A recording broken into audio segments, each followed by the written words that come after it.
Hello, I'm Andy. I'm a public health major. I'm a senior. Oh, and next year I'm going to go get my master's in public health with a concentration in epidemiology.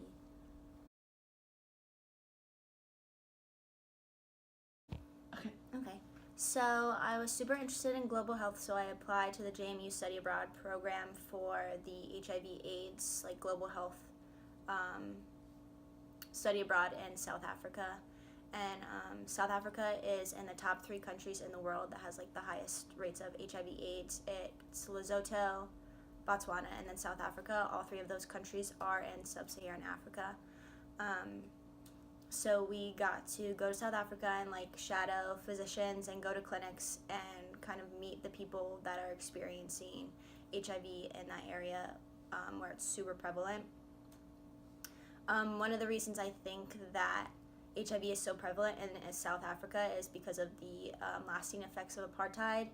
It's left like extremely impoverished communities, kind of like divided amongst the city of like Cape Town. That's where we stayed, and a lot of those people that had HIV don't have access or education to the things that they need to kind of like decrease their viral load. So here in the States, HIV is more of a chronic illness, where you take your antiretroviral medication and your viral load goes down, so you can live with HIV without experiencing the symptoms or even transmitting it. But in places like South Africa, where you don't really have the education or the access to these medications, or you're like, or like with education, like you're non-compliant, so you're not taking them regularly, you are putting yourself like at risk for AIDS, which is like the progression of HIV. So that's why it's so prevalent in those places, because people are transmitting it, not taking their medicine, are not even knowing that they have HIV, so they're not getting tested.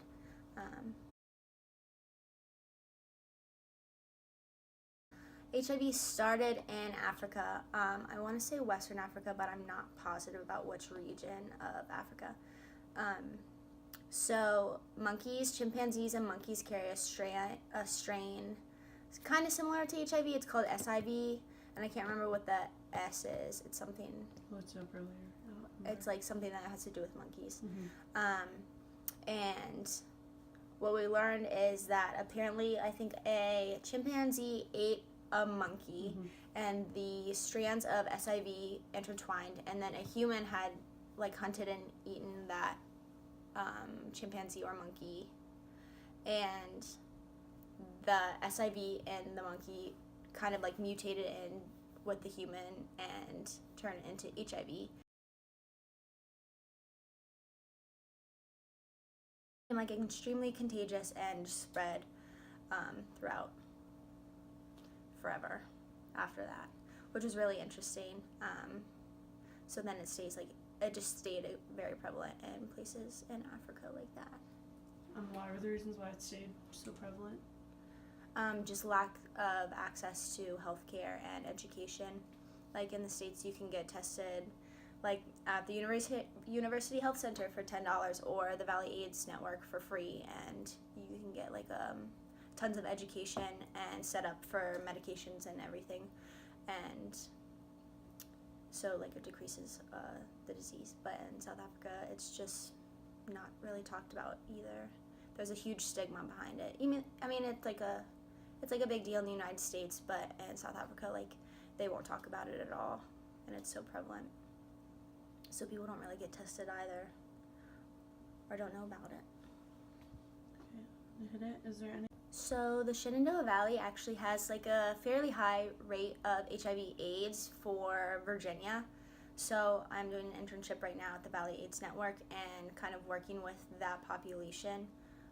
It is still like primarily amongst like the LGBTQ population, but there are like many people who aren't part of that population that have it, and we're just kind of like working with them to set up like a routine with doctors and kind of working on like decreasing the viral load and like raising their CD4 count, which is like the white blood cells, to combat the disease so they can live like a healthy and long life. Okay.